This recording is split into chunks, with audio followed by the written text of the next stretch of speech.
Vamos ahora a estudiar lo que es el paramagnetismo.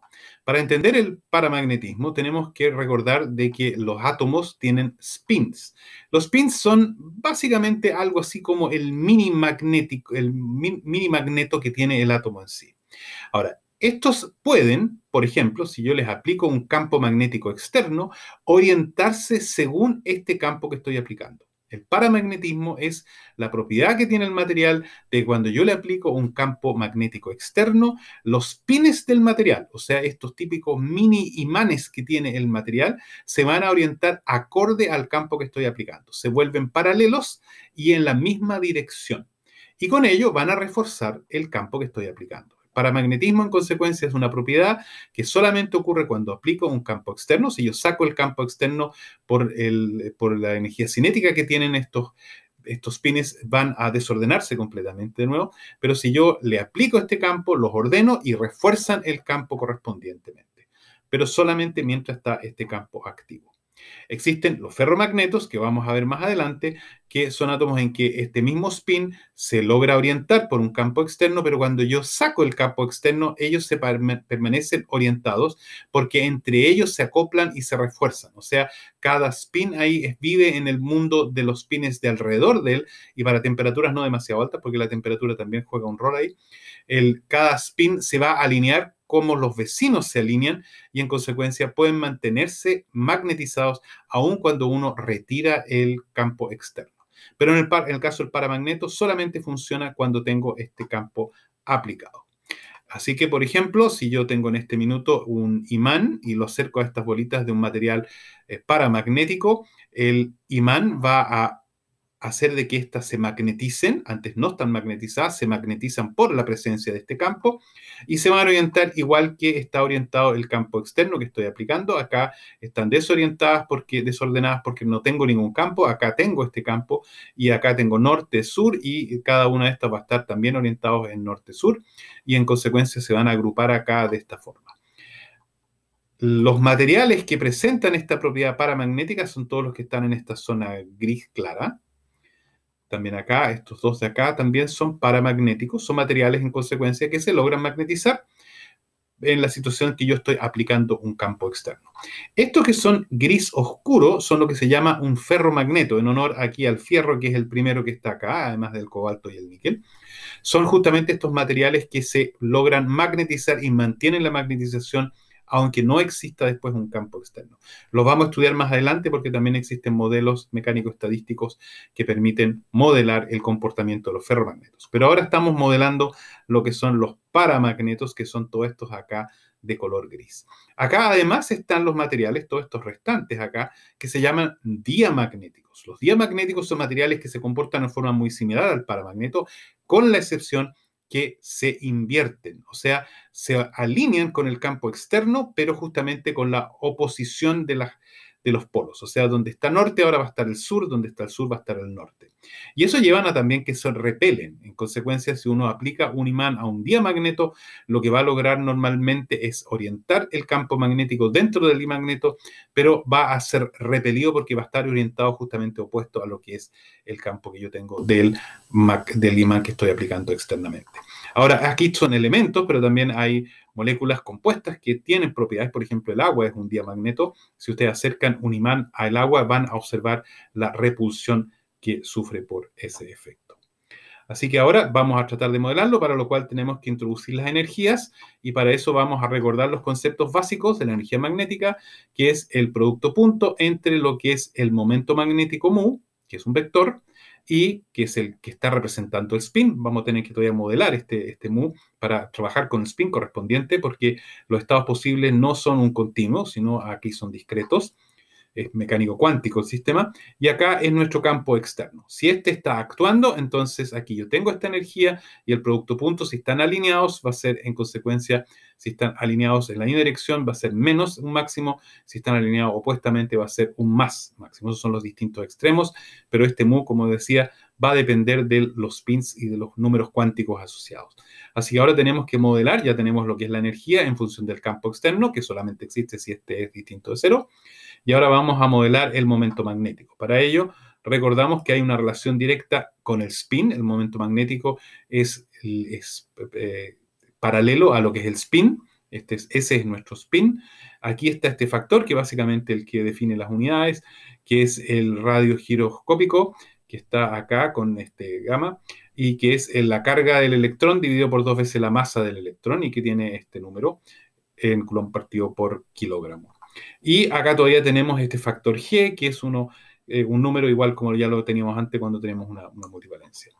Ahora, esto acá todavía es justamente el típico problema de cuando tengo estos spins, interesa trabajar con la dirección que tiene el campo, así que no voy a trabajar con el S, voy a trabajar con la condición, con el S sub Z, lo que está alineado con el campo externo, así que vamos a tener que, estos son los valores, el S sub Z que yo tengo es H barra el número cuántico M, el número cuántico M va desde un menos S hasta un S, con números enteros entre menos S y S. Por ejemplo, el S podría ser 5, así que tengo menos 5, menos 4, etcétera, hasta 4, 5, que son entonces en ese caso 11 números en que yo tengo los distintos posibles estados que tengo acá que voy a tener que sumar para calcular la función partición. Ahora, si mezclo todo, acá teníamos nuestro momento magnético en función del spin, tenemos la componente Z, si lo introduzco acá para la energía, finalmente voy a tener que los distintos posibles estados de esta energía van a ser el G por el gamma, por el H barra, por el campo externo, por este factor M que va desde menos S a más S, y puedo introducir incluso este magnetón de Bohr como el gamma por el H barra, que entonces queda como el gamma ya lo teníamos antes, como E partido por 2ME, queda de esta forma, que es este otro número. En consecuencia, esto acá lo puedo ver como una constante, me queda como el magnetón de Bohr por el campo externo, por este número en que voy a ir sumándolo para calcular justamente la función partición.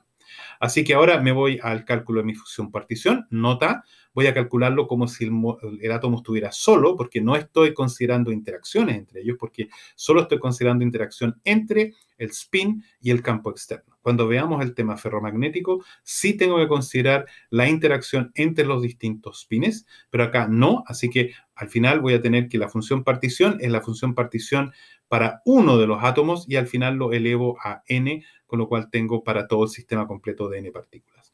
Así que ahora voy a reemplazar esta energía acá arriba y tengo que sumar desde el menos S al S, porque recordemos que el factor m, el número m, que es el número cuántico asociado al spin, toma valores entre menos S y más S. Así que tengo que sumar entre menos S y más S. Ahora, hacer esa suma no es tan difícil. Bueno, aquí hay todavía una introducción de un factor. Voy a volver atrás para simplificar un poco la notación. Fíjense acá, yo tengo este M, tengo el campo magnético, tengo una montonera de factores acá, y dentro de este beta hay una temperatura. En consecuencia, a mí me conviene trabajar con un factor en que voy a explicitar aquí esta temperatura. Aquí son todos los factores que teníamos en delante, porque resulta que al final voy a definir esto acá arriba como una temperatura especial, que es la temperatura característica del paramagneto. Así que acá ahora vamos a hacer la suma en que ya no estoy trabajando con esta expresión compleja, tengo este eta que introduje recién, y ahora tengo que hacer la suma entre el menos S y el S. Ahora, puedo separarlo entre una suma entre el menos S y el 0, y dentro del 0 y el S. Y cuidado, acabo de considerar el 0 dos veces. Acá está el 0 y acá está el 0. En consecuencia, como el factor con 0 va a ser e elevado a menos 0, que es 1. En consecuencia, como sumé dos veces el 0, le tengo que restar un 1 para que sea igual a este factor de acá arriba. Ahora, esto de acá es mi serie geométrica acotada, y esto también es una serie geométrica acotada, solamente que está invertida en la forma que está escrita. En consecuencia, ahora yo puedo hacer las sumas cada una, y recordemos que la serie geométrica cuando es finita va a tener un 1 menos el factor de acá de la suma elevado a n más 1, que en este caso sería el s más 1, porque el último elemento es s, dividido por 1 menos el e elevado al eta. Y el otro va a estar asociado al S más 1 también, pero aquí cambio el signo por el efecto que yo tengo aquí el positivo y acá tengo el negativo. Así que nuestra función partición está tomando esta forma que se ve un poco compleja, sin embargo ya conocemos el típico comportamiento con los exponenciales. Aquí detrás están escondidas funciones hiperbólicas, así que uno puede reescribir esto sencillamente haciendo el común denominador, y uno puede escribirlo de esta forma. O sea, después de algo de gimnasia aquí multiplicando por el mu medios, menos mu medios, entonces aquí voy a tener este mu medios, me quedó del de acá, acá va a tener el e elevado a menos el mu medios, y los de acá arriba voy a lograr liberar de este 1, agregándole el un medio, o sea, restándole un medio acá y agregándoselo al lado de acá, y al final queda de esta forma. O sea, esto uno puede demostrarlo directamente, es un ejercicio que no es demasiado complicado, pero hay que hacer un poquitito las operaciones.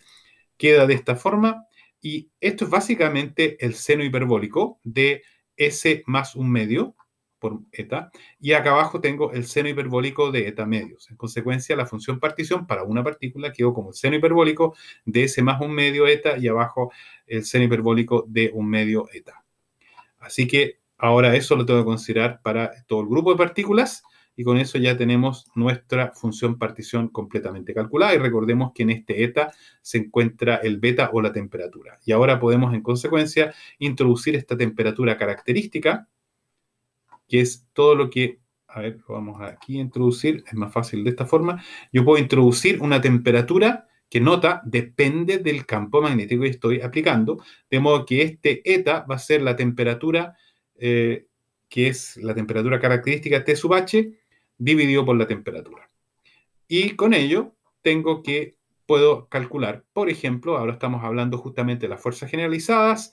Tengo aquí mi variable expansiva, que en este caso es el campo magnético. Así que si yo derivo respecto al campo magnético, eso estaba en la tabla que teníamos de las fuerzas generalizadas, lo que obtengo es el momento magnético del material. ¿Okay? Así que si yo derivo respecto al campo magnético y lo divido sobre el beta, esta era nuestra vieja ecuación que teníamos de la fuerza generalizada, obtengo que el momento magnético de mi paramagneto se calcula de esta forma, donde este logaritmo de z ya lo calculamos antes. Aquí tenemos el z, así que el logaritmo de todo esto, si aquí hago la derivación, me queda una expresión bastante compleja, porque aquí si hacen el logaritmo de z derivado con respecto al h, les queda esta cosa donde esto acá es una función conocida, es la función de Brillouin, que tiene esta expresión, en que aquí tenemos el coseno hiperbólico, tenemos eta medios coseno hiperbólico, acá tenemos coseno de S más un medio eta,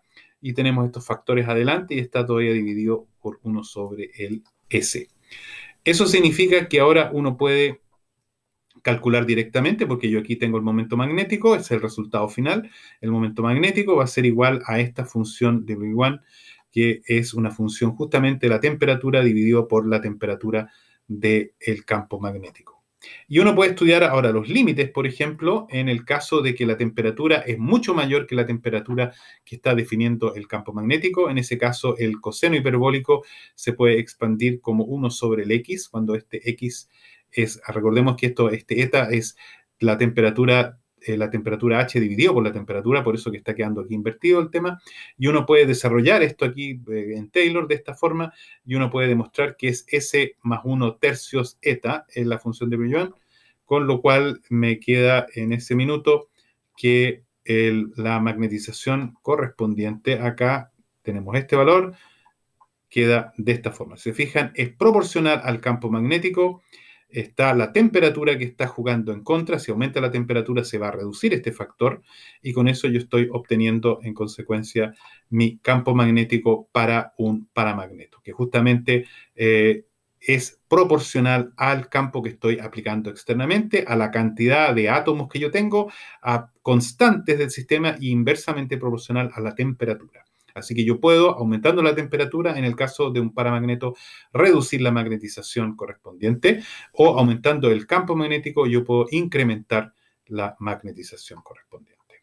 Eso era la introducción a lo que es el paramagnetismo. Después vamos a ver el ferromagnetismo de una forma similar.